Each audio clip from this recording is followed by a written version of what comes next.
Hello, kiddies. Welcome to the mix breakdown. Right, as requested by Warren in last week's Friday Feedback Friday, if indeed that is its real name.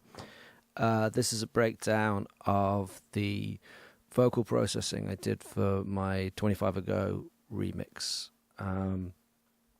So the track was recorded by David, the Workday Release, as part of a demo he was doing for the Produce Like a Pro YouTube channel. And he was demoing a mobile audio interface. So it was recorded on his iPhone using GarageBand. So I took the vocal and added all the instrumentation. And if we just listen to it all together, just in context, just quickly. Grew up here inside these walls, they'll never let me free. 'Cause once when I was 3 days past it. That's what it sounds like in context, and you can hear that I've heavily lo-fied the vocal line. I'll apologize if there's any pops or little dropouts. I'm quite heavy on my CPU. I didn't print any tracks when I mixed, and I've had to run a couple of extra limiters and what have you to bring the track in and for the microphone and stuff. So it might drop out here and there, but it should be okay. So if we listen to just the vocal on its own, it sounds like this. Past 18, I took a life that threatened me. That was 25 ago, but they say I'm still the same. Second chances. Right, and most of that work is actually being done by Isotope Vinyl. It should be left to God, and I only have myself to blame. And I can't forget that night. So you can hear that's doing the heavy lifting on the effect. Isotope Vinyl is a free plugin. You can download it from the Isotope website. I strongly suggest that you do. Just if you are going to use it, just be careful with it, because if you put it in bypass, it will mess up the phase of your mix. So if you have it on something, then just either use it or don't use it. If you need it to come in and out of your mix, then have it on a separate group channel or bus or effects channel that you can automate to and from, so you don't have to bypass it. You don't want to be sending any kind of audio through it when it's in bypass, because it'll mess up the phase on your mix. So other than that, it's great fun and really useful. So if we go back to the beginning, which apparently is a very good place to start, I'm just going to bypass a bunch of vocal effects. So we should just get... It'll be at my side. Yeah, pretty much the raw vocal, which looks a bit like this. Here we go. Lovely.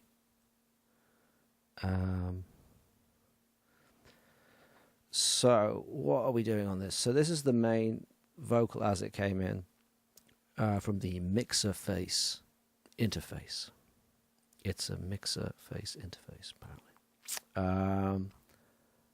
And all I've got on this channel is a Pro Q that is doing pretty much nothing. Till the day I die. We're really not doing a lot though. I've owned up It's set at the what, best 65 I can. hertz. God knows I'm a better man. I'm not sure it's doing anything than actually. the reckless kid that walked in 25 ago. Okay. And So if I go right out to 120 dB range, life. then you can I see grew up here on the it's inside. it is taking And some I low off, I cannot guess. wait to stretch my legs when my father called. I've started setting the Pro Q at 60 dB, at the moment. It's something I'm trying because I think the Pro Q encourages you to over EQ. Because if you set it all the way down here, 120 dB is completely irrelevant. Nobody cares about that. And even 90 dB is quite irrelevant. You've got to bear in mind that when you print something when you output from digital, if you're going to diver, you're going to put pink noise across the entire track at 60 dB. So you're going to get noise across your entire track when you print, when you diver at 60 dB. So really even 90 dB is pretty wacky. So I'm just have my Pro Q set at 60 dB at the moment to see if it calms some of the EQing down. So all that's doing is doing that. It's just a low cut or a high pass, whatever you want to call it. And that's it. And it's just set on a natural phase setting. I don't really mess with linear phase too much. The natural phase seems to do the job. What you will notice is it's set, for those of you who know Cubase, it's set post fader. If it were here, it'd be set on a pre-fader slot. It's set post fader. What that means for those of you, if you're not familiar with how that works, is it means that the fader automation is going to take place first before it goes through the plugin. Now, typically when you set pre-fader, you're going to go through the plugin and then into the fader. So the reason I've done that with this is because I've done some automation on the fader right away. You don't have to do it this way. If I open up the auto, you can see what I've been doing. You don't have to do automation on the fader like this. You can automate the clip itself, which I think in Pro Tools is called clip gain. In Cubase, there's also there's a pre-gain or something on the channel strip. I think there's another way of doing it, but I just like doing it this way. It's the way that makes sense in my head, so it's the way that I do it. So what I've done here to start with is some pretty broad strokes automation. You can see that if you go in here, there's quite big differences. You don't need to look at both because it's just a mono signal that's been recorded as stereo. Cubase brings everything in as stereo as standard for some reason. You can see there's quite big differences between the level around here and all the way up to here. There's quite a significant difference.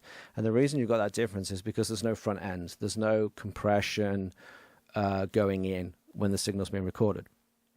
So whereas usually people would say that typically you shouldn't per se do automation before you start applying compression, usually people like to get kind of a static mix and then they do automation.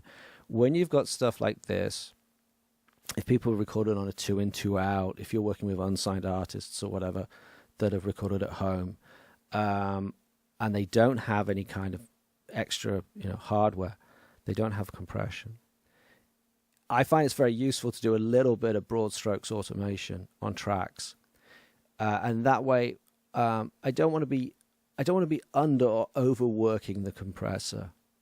That when the track actually hits the compressor plugin, I want it to be in the ballpark so the compressor can still do its work, but that I'm not asking it to do way too much and equally not enough, because compressors tend to have a particular window where they sound nice on a particular vocal or instrument or whatever it is.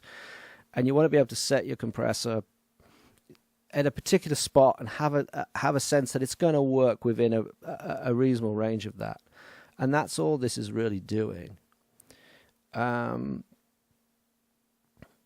If I, for example, pause the automation, so this is the automation set pretty much for the choruses where David's really going for it. The best I can, God knows I'm... Right, now if I bring that back to the beginning of the track, this is the automation pause, so this is set for the chorus, but this is the first verse. These walls, they'll never let me free. It's quite a big difference in gain. Once when I was if I put the 18, auto back on, I took a life that threatened me. you can hear. Never let me free. 'Cause once when I was 3 days past 18. There's enough of a difference. It's not a crazy difference. I'm not trying to kill the dynamics of the track. I'm not trying to kill the dynamics of David singing. But I'm just trying to tighten them up a little bit. So down here we're set at what, minus 5.6. Up here we're at minus 2.1. So what's that? That's a difference of what, 3.5 dB, I think. So 3.5 dB is not a huge amount of automation. It's quite a bit. And you can see from the shape of what I'm doing that most of this stuff is fairly broad strokes. I mean, all of that is, yeah, the first half of the first verse. There's like, 7-8 bars. It's just that one bit. So I'm not getting into any of this minutiae here. And the reason I'm not doing that is because I find if I do that kind of automation at this stage, I go down the rabbit hole and I just automate all the dynamics out. It sounds flat, sounds terrible, sounds horrible, and all the personality and all the emotion is lost, and I hate it. And I waste a load of time doing it, and I go quietly insane. And I'm already quite nuts enough. So what I've done here is all I'm doing is I'm just helping the compressor. That's it. This is basically, instead of there being outboard compression, this is me just using the fader to do a little bit of compression for it. And compression on the fader is the cleanest form of compression, and in some ways the best form of compression. Because it doesn't create any artifacts. And then what you can do is if you do the heavy lifting with your fader auto, you can then use compression for effect rather than necessity. The only things I'm doing where you'll see there's these little smaller moves is where I'm dealing with these peaks. And you're going to get these, I mean, even on a track where you've had, when you've had compression, you still might get some of these sorts of things. And you can see there's quite a big peak here. So I'm just dipping it out by an extra, it's down to 8.4. So what's that? Another 1.4, 2.8, about another 2.8 dB. And then there's a couple of moments here. You can see here, because there's no compression going in, you can see actually that it's peaked a little bit. That is actually peaking a bit. I guess you could go in there and declip that with isotope RX7 or whatever, but I've owned up the back. It doesn't sound too bad. There's nothing wrong with that. I don't mind that. And I'm going to lo-fi it anyway. So at this stage, I would also, if I was going to do it, I would go through and I would cut the breaths out, and I would just do that by hand. Now, because I'm lo-fiing it, and because I want it to have kind of quite an intimate sound, and I want it to sound almost kind of like a documentary, almost like a tape recording of this guy being interviewed, or his last rites, or his last appeal, or something like that, I've left the breaths in. And I think I find with David's voice in general, he actually suits it. He tends to be someone who, I don't mind the breaths there. With most vocalists, I tend to take them out, and particularly if you have a vocalist that's going like that, and you get those sudden intakes of breath, it doesn't sound very pleasant. But with David, it's fine. So I don't tend to take them out anyway. And on lo-fi effects, it's quite nice to keep them in. The other thing that I might do here, which I haven't, I don't think, is I might occasionally do a little bit of EQ auto at this stage and EQ out any nasty frequencies or particularly sort of SC sibilant bits or plosives or everything. But there's actually not really any of that to worry about. You will notice at the end there's a completely wacky, insane amount of volume boost going on here. That's because it gets very, very quiet at this stage. If I play again, if I pause the auto and we just go through this last bit. Wait to stretch my legs when my father calls, and I walk out of this place.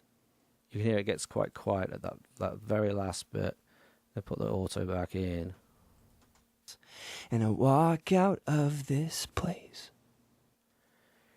you get that really nice close mic, really intimate hits. It's very lo-fi. It's wrong. It's technically wrong. I love it. It's great. The reason why I have this here is because you do get quite a lot of noise that comes up quite quickly, so I've tried to pull some of the noise away. But I love stuff like that. I think that's fantastic. Walk out of this place. That's awesome. That's just great. It's technically wrong, so what? Sounds great. So that's the first thing I did, was a little bit of auto. Let me just get that.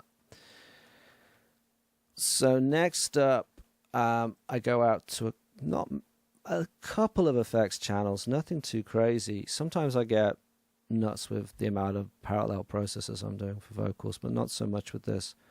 All I've got on here is it's going out to a whisper track, the Pensado whisper, as used by Pensado himself, one would assume, which is just giving a little bit more texture to it. I will point out that I had the isotope vinyl effect on when I did this.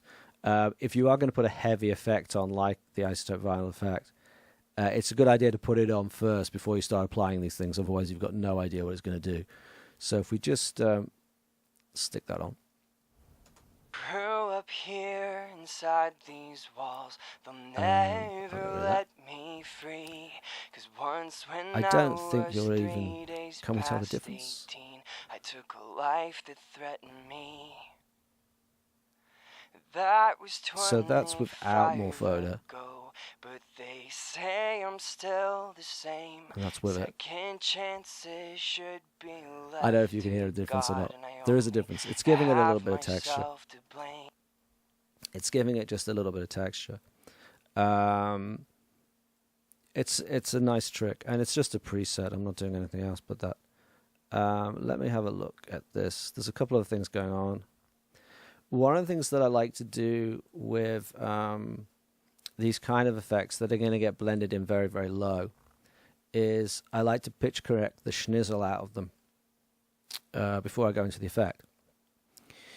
This is two things.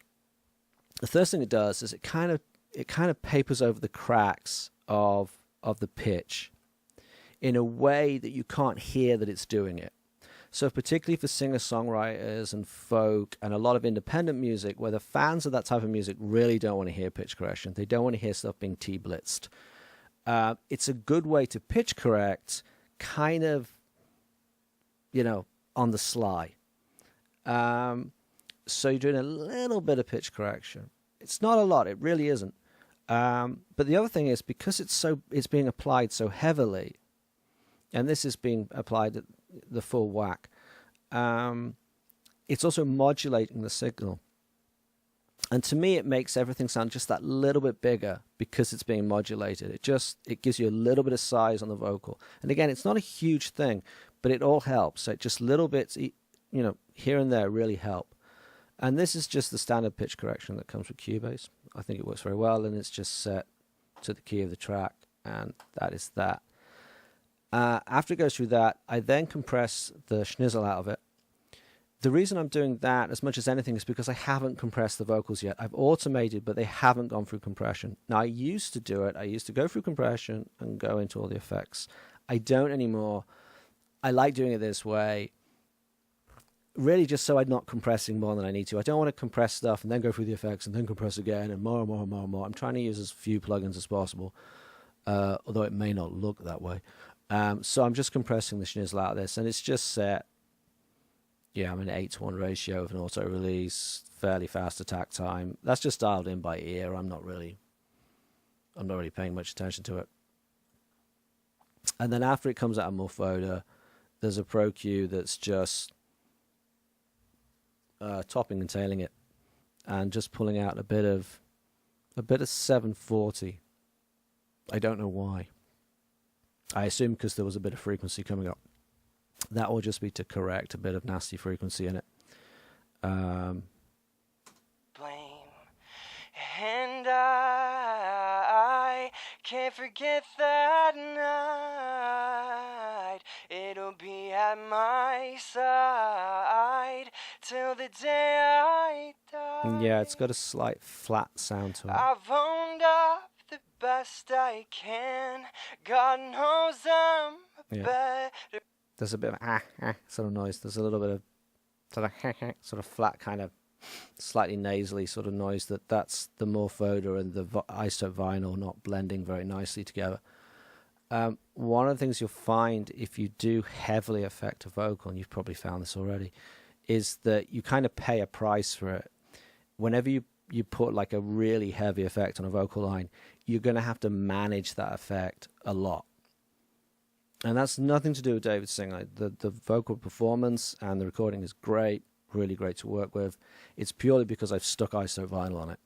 And so when you do that, you're going to have to do things like DS more and EQ more, and you have to keep watching that. And certain effects that maybe work fine on a clean vocal will simply not work that well on a heavily affected vocal. So you're going to have to change some of the things you do as well.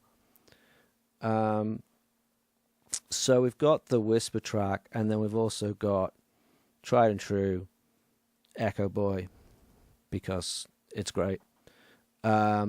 It's on an Echoplex emulation. I've dialed in the width a little bit. I may have messed with the diffusion and some of this a bit. I can't remember. And that's basically it. I haven't done that much to it. It's just set to the tempo of the track, 1/64th delay. It's pretty standard fare. There are other delays. The BX delay is very good. The Pro Saman delay is very good, but pretty much it's still Echo Boy.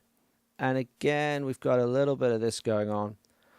The reason I'm topping and tailing that quite heavily, I'm cutting it about 4K, is to increase the sense of depth on the vocal. As sound travels through air, it loses high frequency.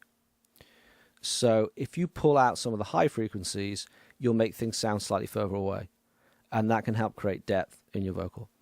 I'm taking out some low as well because I can't help myself, because it's usually a good idea, and I'm pulling out a bit of 350, probably because something was sounding a bit boxy. That's all pretty standard stuff that you do with a vocal. So that's all. Yeah, I mean that's stuff that I would be doing quite a bit usually.